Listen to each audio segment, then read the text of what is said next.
Sir नमस्कार दोस्तों, Parthavi achievers में आप सभी का स्वागत है। CHSL एग्जाम चल रहा है और आगे भी जिन लोगों का एग्जाम है उन लोगों को बेस्ट ऑफ लक। उन लोगों के लिए जो आगे एग्जाम है उन लोगों के लिए कुछ प्रीवियस ईयर क्वेश्चन पेपर जो बेहतरीन है, कहीं ना कहीं किसी न किसी एग्जाम में पूछा गया है, हम आपका लेकर आए हैं आपके लिए उनका बेस्ट सोल्यूशन।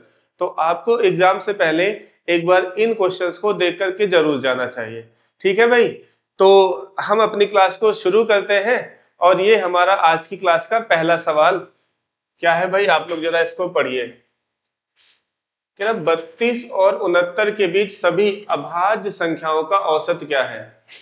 अभाज्य संख्याओं के बारे में आप लोग जानते हैं, ऐसी संख्या जो किसी भी संख्या से डिवाइड नहीं होती है अभाज्य संख्याएं कह देती हैं। तो हम शुरू करते हैं, एक बार देख लेते हैं 32 और 69 के बीच में कितनी अभाज्य संख्या है। तो पहली संख्या हो जाएगी जो नहीं भाज्य होगी वो हो जाएगी 37, अगली संख्या हो जाएगी 41, 43, 47,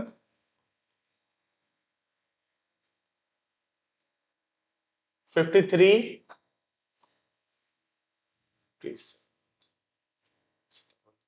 59, 61 और 67। तो इतनी ही होंगी भाई, इसके अलावा कोई बची तो नहीं है?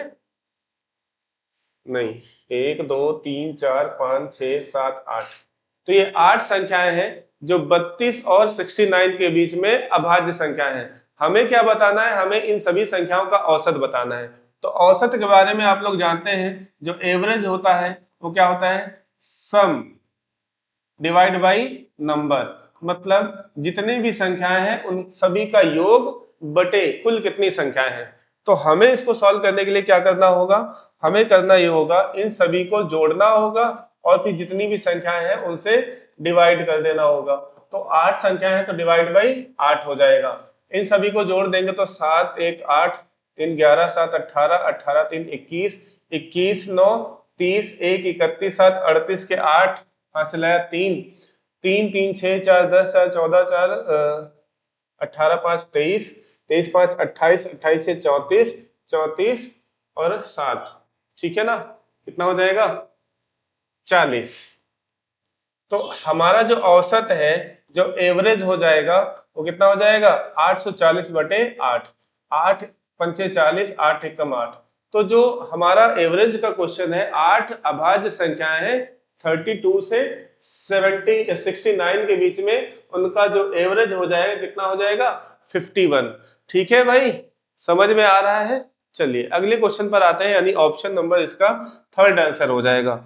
अगले क्वेश्चन पर आते हैं। अगला क्वेश्चन हमारा है 600 मीटर वृत्ताकार पथ पर पंकज और रोहित एक ही बिंदु से क्रमशः 2.85 मीटर पर सेकेंड और 5.4 किलोमीटर पर आवर। देखिए यहां पर जो स्पीड है वो मीटर पर सेकेंड में है और यहां पर जो रोहित की जो स्पीड है वो किलोमीटर पर घंटा में है। तो हमें सबसे पहला काम क्या होना चाहिए, इन दोनों को मीटर पर सेकंड में ही रखना चाहिए। तो इसको चेंज करेंगे, 5/18 से डिवाइड कर देंगे। 5/18 से डिवाइड करेंगे तो ये हो जाएगा 0.3 और ये हो जाएगा 5 से 15, यानी ये जो रोहित की जो स्पीड है, रोहित की स्पीड क्या हो जाएगी 1.5 मीटर पर सेकेंड। रोहित की स्पीड हमने निकाल ली 1.5 मीटर पर सेकेंड, जबकि पंकज की 2.85 मीटर पर सेकेंड दिया हुआ है। ठीक है भाई, तो अभी हमें क्या दिया गया है, हमें ये बोला गया है एक वृत्ताकार पथ, एक वृत्ताकार पार्क है। मान लिया जाए ये एक वृत्ताकार पार्क है जिसकी डिस्टेंस, जिसकी जो डिस्टेंस है, ये जो डिस्टेंस है, डिस्टेंस का मतलब क्या होता है, परिधि। ये कितना दिया हुआ है, d 600 मीटर। इतनी ही दूरी चलना है जिसमें से दोनों व्यक्ति एक दूसरे की विपरीत दिशाओं में चलना शुरू कर रहे हैं। एक दूसरे की विपरीत दिशाओं में चलने का मतलब है कि अगर एक व्यक्ति पॉइंट ए से, मान लिया जाए यहाँ पर पॉइंट ए है, एक व्यक्ति इधर की ओर चलेगा तो दूसरा व्यक्ति इधर की ओर चलेगा। अब एक ही डिस्टेंस को जब विपरीत दिशाओं में दो व्यक्ति पार कर रहे हैं तो इनके द्वारा जो रिलेटिव स्पीड है वो क्या हो जाएगी, दोनों चालें जुड़ जाएंगी, यानी रिलेटिव स्पीड क्या हो जाएगी 2.85 प्लस 1.5, तो ये हो जाएगा कितना हो जाएगा भाई 4.35 मीटर पर सेकेंड। अब दोनों 600 मीटर की ही दूरी तय कर रहे हैं और समय हमें बताना है, किसमें समय हमें बताना है पहली बार कब मिलेंगी, पहली बार कब मिलेंगे, कितने मिनट के बाद मिलेंगे, यानी कि मिनट में हमें समय बताना है। तो हमारा जो टाइम है वो क्या हो जाएगा 600 मीटर की दूरी, यानी कि डी हो जाएगा 600 बटे कितना, चाल से चल रहे हैं 4.35 मीटर। अब ये जो समय हमारा आया है ये सेकंड में आया है, लेकिन हमें क्या है, हमें तो मिनट में बताना है। तो क्या करना होगा, हमें इस मिनट को, इस सेकंड को मिनट में बदलना होगा, यानी 1/60 से डिवाइड करना होगा। इसको डिवाइड करेंगे तो ये कट जाएगा और 10 बार में जाएगा। अब क्या करना है, हमें इसको सॉल्व करने के लिए बेहतरीन तरीके से यहाँ से दशमलव हटाना है और 2 जीरो ऊपर कट जाएगा, 2 जीरो ऊपर आ जाएगा, यानी कि 1000 को हमें क्या करना होगा 435 से भाग देना होगा। 1000 को अगर हम 435 से भाग देंगे तो क्या हो जाएगा,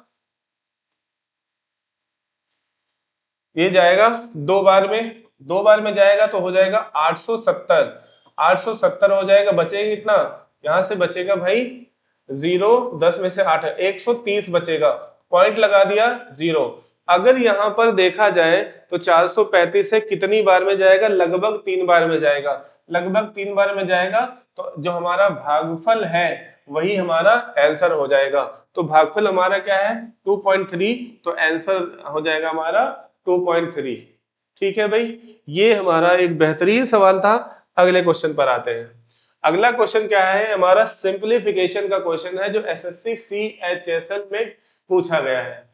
तो यहाँ पर इसको सॉल्व करने का जो तरीका है वो क्या होगा, यहाँ पर देखा जाए 7.35 इंटू 7.35 माइनस 2.25 इंटू 2.25, तो भाई इसको देखकर क्या ये नहीं लग रहा ये 7.35 का स्क्वायर है और ये 2.25 का स्क्वायर है। जब ये दोनों नंबर्स स्क्वायर हैं तो यहां पर एक फॉर्मूला बेहतरीन सा बन जाएगा ए स्क्वायर माइनस बी स्क्वायर का फॉर्मूला, और ए स्क्वायर माइनस बी स्क्वायर का फॉर्मूला होता है एक ब्रैकेट में ए प्लस बी और दूसरे ब्रैकेट में होता है ए माइनस बी। ठीक है भाई, इसको अप्लाई करेंगे तो ए की जगह पर 7.35 है, बी की जगह पर 2.25, सॉल्व करेंगे तो एक ब्रैकेट में दोनों जुड़ जाएगा, यानी 7.35 प्लस 2.25 एक ब्रैकेट में हो जाएगा, दूसरे ब्रैकेट में हो जाएगा 7.35 माइनस 2.25 दूसरे ब्रैकेट में हो जाएगा। डिवाइड में 0.24 है, इसको सॉल्व करेंगे तो 7 2 9 25 और 15 60, यानी कि 9.600 इंटू ये हो जाएगा 7 में से 2 जाएगा बचेगा 5 और 35 में से 25 जाएगा तो बचेगा 10, यानी कि 5.10 डिवाइड बाई 0.24। अब यहां पर अगर हम इसको सॉल्व करें तो हम अच्छे से जानते हैं, एक बात बहुत अच्छे से जानते हैं कि दशमलव के बाद जीरो का कोई मतलब नहीं होता, तो यहाँ पर बचेगा 9.6, यहाँ पर बचेगा 5.1, दो संख्याओं पर दशमलव यहाँ पर है तो ये दशमलव इस दशमलव दोनों दशमलव को हटा देगा। अब इसको सॉल्व करेंगे तो ये 24 एकम 24, 24 चौको 96, यानी जो हमारा आंसर है वो 4 इंटू 51 हो जाएगा। मल्टीप्लाई कर देंगे ये हो जाएगा 4 एकम 4, 4 पंचे 20, यानी आंसर हो जाएगा हमारा 204। 204 ऑप्शन नंबर फर्स्ट में है, तो आंसर हमारा हो जाएगा फर्स्ट ऑप्शन। ठीक है भाई, चलो समझ में आ रहा होगा। तो आपको करना क्या है, आपको इसे लाइक करना है, ठीक है ना, शेयर करना है, और अगर नहीं समझ में आया तो एक बार फिर से इसको देखना है। ठीक है, अगले सवाल पे आते हैं। अगला क्वेश्चन क्या है हमारा, अगला क्वेश्चन है हमारा √2 प्लस, ये पूरा ये क्वेश्चन में थोड़ा सा मिसप्रिंट है, ये है ये रूट पूरे पर होगा और ये रूट पूरे पर होगा, ये रूट पूरे पर होगा, और यहाँ पर cos 8 थीटा। तो भाई यहाँ पर ये जो ट्रिग्नोमेट्रिक इक्वेशन लिखा हुआ है इसका बेस्ट सोल्यूशन क्या होता है जरा समझते हैं। आपको एक चीज पता है कि 1 प्लस कॉस थीटा, क्या चीज, 1 प्लस कॉस थीटा को हम लोग लिख सकते हैं 2 कॉस स्क्वायर थीटा बाई 2। तो यहां पर थीटा की जगह पर 8 थीटा है, और ये दो दोनों जगह से कॉमन ले लिया जाए तो हमें मिल जाएगा 1 प्लस कॉट थीटा। अगर यहां से 1 प्लस कॉस थीटा मिल जाएगा तो इसको हम लोग लिख सकते हैं under root 2 plus under root 2 plus under root, हमने 2 कॉमन ले लिया तो ब्रैकेट में बच रहा है 1 plus cos 8 theta. 1 plus cos 8 theta को लिख सकते हैं 2 cos square theta by 2। Theta by 2 का मतलब है 8 थीटा बाई 2 को हम लोग लिख सकते हैं 4 थीटा। है भाई, समझ में आ रहा है एकदम अच्छे से। चलिए ये दो और ये दो मल्टीप्लाई होगा, ये 4 कॉस स्क्वायर 4 थीटा हो जाएगा, जिसमें से एक बाहर आ जाएगा तो हमारा जो नेक्स्ट टर्म बनेगा वो क्या होगा 2 प्लस अंडर रूट 2, और ये प्लस में क्या हो जाएगा प्लस 2 कॉस 4 थीटा। सिमिलरली यहां से भी 2 कॉमन लेंगे, यहां से भी जब 2 कॉमन लेंगे तो ब्रैकेट में बचेगा 1 प्लस कॉस 4 थीटा, और इसको हम फिर से लिख सकते हैं उसी तरह से, क्या 2 कॉस स्क्वायर थीटा बाई 2, यानी कि 2 plus under root 2 into 2 cos square theta by 2, यानी 4 थीटा बाई 2 को हम लिख सकते हैं 2 थीटा। ठीक है, इसको यहां से सॉल्व करेंगे तो ये 2 से 2 बाहर, ये 4 से 2 बाहर आ जाएगा, कॉस स्क्वायर थीटा से एक कॉस स्क्वायर थीटा बाहर आ जाएगा, तो हमारा जो नया टर्म बनेगा वो क्या हो जाएगा 2 प्लस 2 कॉस 2 थीटा। अब यहां से फिर से जब हम 2 कॉमन ले लेंगे तो 2 कॉमन हो जाएगा, तो अंडर रूट में हो जाएगा 2 into 1 plus cos theta. 1 plus cos theta को लिख सकते हैं 2 कॉस स्क्वायर 2 थीटा बाई 2, यानी कि कॉस स्क्वायर थीटा। अब ये 2 दूना 4, 2 दूना 4 में से एक 2 बाहर आ जाएगा, और कॉस स्क्वायर थीटा से कॉस थीटा बाहर आ जाएगा, यानी जो हमारा आंसर है वो क्या हो जाएगा 2 कॉस थीटा। 2 कॉस थीटा का मतलब क्या है 2 cos theta, option number first ही इसका आंसर हो जाएगा। है भाई, समझ में आ रहा है ना एकदम अच्छे से। चलिए कहेंगे बहुत ही जबरदस्त, बेस्ट मटेरियल आपके लिए लेकर के आया हूं CHSL एग्जाम के लिए। ठीक है, अगला क्वेश्चन देखिए यूपीएसआई में पूछा गया है।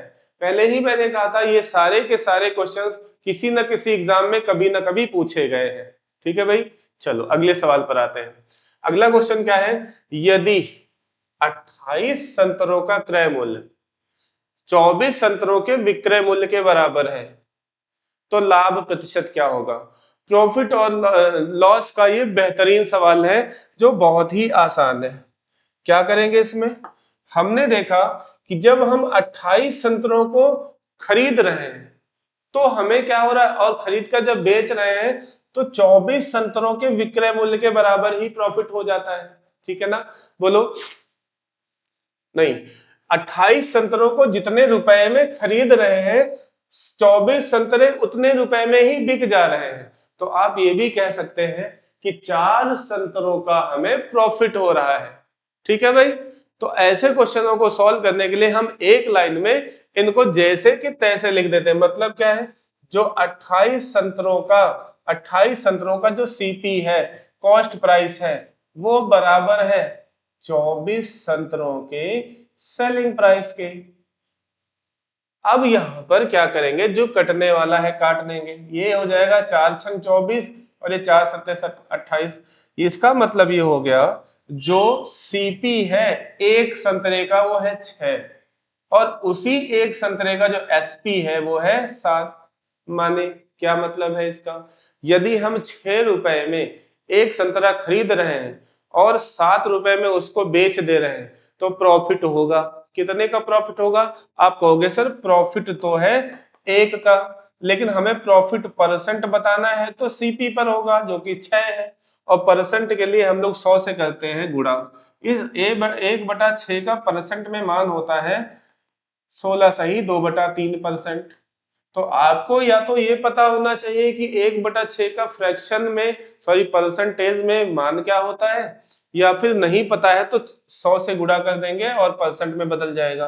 यानी ऑप्शन नंबर सेकंड इसका आंसर हो जाएगा। समझ रहे हैं? चलिए अगले क्वेश्चन पर आते हैं। अगला क्वेश्चन है हमारा 10। इसमें थोड़ा सा मिसप्रिंट है, इसको भाई थोड़ा सही कर लेते हैं। क्या है ये लिखा हुआ है, ये पूरा ही, चलो इसको फिर से लिख देते हैं। ये पूरा जो है गलत लिखा हुआ है, इसको हम फिर से लिख देते हैं। 10 की पावर 4 थीटा प्लस, यदि 10 की पावर 4 थीटा प्लस 10 की पावर 2 थीटा बराबर 1, तो 11 कॉस की power 4 theta plus cos square theta का मान क्या होगा? इसका मान क्या होगा? ठीक है भाई, चलो इसका मान अगर हमें बताना है तो हम बहुत ही अच्छे से बता देंगे। देखिए जरा, इसका मान हमें क्या करना है, बताना है कि इसका मान क्या होगा। ठीक है, चलो सॉल्व करते हैं इसको। तो यहां से अगर इसको सॉल्व करा जाए तो देखो, ये 10 की power 4 theta plus 10 square theta बराबर 1 है। तो क्या मैं इन दोनों से 10 स्क्वायर थीटा कॉमन ले सकता हूं? अगर 10 स्क्वायर थीटा कॉमन लेंगे तो यहां पर बचेगा 10 स्क्वायर थीटा प्लस यहां से बचेगा 1 बराबर 1। ये 10 स्क्वायर थीटा प्लस 1 क्या होता है? सेक स्क्वायर थीटा, क्योंकि आपको पता है कि sec square theta minus 10 square theta बराबर 1 होता है। इसको उधर भेजेंगे तो सेक स्क्वायर थीटा बराबर 1 प्लस 10 स्क्वायर थीटा हो जाएगा। ठीक है भाई, तो यहाँ पर 1 प्लस 10 स्क्वायर थीटा की जगह पर हम लोग लिख सकते हैं क्या? Sec square theta. Sec square theta उधर जाएगा तो क्या हो जाएगा? कॉस स्क्वायर थीटा बन जाएगा। तो ये हो जाएगा tan स्क्वायर थीटा बराबर कॉस स्क्वायर थीटा। तो अगर tan स्क्वायर थीटा बराबर कॉस स्क्वायर थीटा है तो दोनों साइड स्क्वायर कर दीजिए, तो tan की पावर 4 थीटा भी कॉस की पावर 4 थीटा हो जाएगा। बोलो भाई, आप कहोगे हाँ बिल्कुल। तो यहां से tan की पावर थीटा 2 थीटा को cos की पावर 2 थीटा, tan की पावर 4 थीटा को cos की पावर 4 थीटा, या फिर इसी का अपोजिट लिख सकते हैं। तो ये जो टर्म दिया है जिसका हमें आंसर बताना है, तो इसका वैल्यू निकालने के लिए हमारा क्या हो जाएगा? 11 तो ऐसे ही रहेगा, cos की पावर 4 थीटा की जगह पर हम लिख सकते हैं, क्या लिख सकते हैं? tan की पावर 4 थीटा, tan की power 4 theta plus cos square theta की जगह पर लिख सकते हैं tan स्क्वायर थीटा। अब मुझे बताइए, tan की power 4 theta plus tan square theta का मान यहाँ पर क्या दे रखा है? 1। यहाँ पर क्या दे रखा है? 1। तो यहाँ पर भी इसका वैल्यू 1 ही होगा, यानी इसका आंसर हो जाएगा 11 इंटू 1। 11 इंटू 1 ही इसका आंसर हो जाएगा। 11 इंटू 1 माने तो ऑप्शन नंबर 4 इसका आंसर हो जाएगा। CHSL में अब की बार एडवांस मैथ का वेटेज ज्यादा है, तो मैं कुछ बेहतरीन सवाल भी आपके लिए लेकर आया हूं। जैसे कि यही एक बढ़िया सा सवाल है। अगला सवाल क्या है? बहुत ही आसान, टाइम एंड वर्क का चेन रूल पर बेस्ड क्वेश्चन है। अच्छा, चेन रूल क्या होता है? चेन रूल का मतलब है M into D into H. ठीक है ना? तो M क्या होता है? व्यक्तियों की संख्या। D क्या होता है? दिनों की संख्या। और H क्या होता है? H होता है हमारा आवर्स, कितने घंटे काम हो रहा है। ठीक है, तो यहां पर लगा देते हैं। कहा 40 व्यक्ति किसी काम को 30 दिनों में पूरा कर सकते हैं, तो टोटल काम कितना हो जाएगा? 40 व्यक्ति किसी काम को अगर 30 दिन में पूरा कर सकते हैं तो यही हमारा टोटल वर्क हो जाएगा। अब इसी काम को करने के लिए क्या हो रहा है भाई? 10 व्यक्ति समूह छोड़ करके चले जाते हैं। तो आप कहोगे 40 व्यक्तियों में जब 10 व्यक्ति बाहर चले जाते हैं तो बचेंगे कितने? तो बचेंगे केवल 30 व्यक्ति। हो गया, 30 व्यक्ति कितने दिनों में काम करेंगे? तो ये हो जाएगा 30 से कट, ये 30 से कट, डी बराबर 40। बहुत ही आसान सवाल है, लेकिन प्रीवियस ईयर क्वेश्चन में पूछा गया है। ऑप्शन नंबर फर्स्ट इसका आंसर हो जाएगा। अगले क्वेश्चन पर आते हैं। अगला क्वेश्चन क्या है? कह रहा है 7, 7 और 63 का थर्ड प्रोपोर्शन पूछा गया। क्या पूछा गया है? थर्ड प्रोपोर्शन, तीसरा अनुपात क्या होगा? तीसरा अनुपात के बारे में आप लोग जानते हैं, प्रोपोर्शन होता है 4 संख्याओं का, यानी कि यदि दो संख्याएं यानी a और b समान अनुपात में है c और d, तो इसे ही कहते हैं समान अनुपात। लेकिन यहां पर तो सिर्फ दो ही संख्या है, क्या है? 7 और 63। तो हम क्या कहेंगे? तृतीय अनुपात निकालना है। तृतीय अनुपात का मतलब है तीसरी संख्या।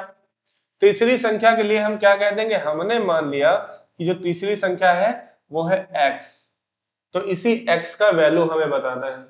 जब प्रपोर्शन या समानुपात का क्वेश्चन होता है तो हमें 4 नंबर चाहिए होते हैं। 4 नंबर अगर नहीं मिलते हैं तो हमें क्या करना है? जो बीच वाला नंबर है उसी को रिपीट कर देता है और प्रपोर्शन बना लेना है।